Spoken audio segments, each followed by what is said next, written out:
ప్రతి కృష్ణపక్షంలో వచ్చేటటువంటి చతుర్థి తిథి కూడా మనం ఆ సంకట విమోచ గణపతిగా ఆయన్ని ఆరాధన చేస్తాం.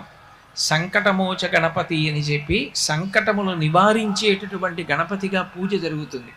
సంకటం కలగకుండా ఉండడం కోసం తాను సంకటమునందు కృష్ణ పరమాత్మ ఇరుక్కుని శ్రీచక్రం టీవీ చతుర్థి వ్రతాన్ని చేసి ఆ వ్రతం చేసిన కారణం చేత సంకటం నుంచి ఎలా పైకి రావచ్చో లోకానికి నిరూపించాడు. విశేషం ఏమిటంటే ఇందులో మేనమామ మేనల్లుడి యొక్క పాత్ర గొప్పది. మేనమామ కృష్ణ పరమాత్మ, ఎందుకనంటే పార్వతీదేవి యొక్క సోదరుడు కదూ నారాయణ నారాయణి. నారాయణుని చెల్లెలు నారాయణి పార్వతీదేవి. పార్వతీదేవి పెద్ద కుమారుడు విఘ్నేశ్వరుడు. కాబట్టి మేనమామ ఎవరు? నారాయణ కృష్ణ పరమాత్మ. పరిపూర్ణావతారం. పరిపూర్ణావతారం అంటే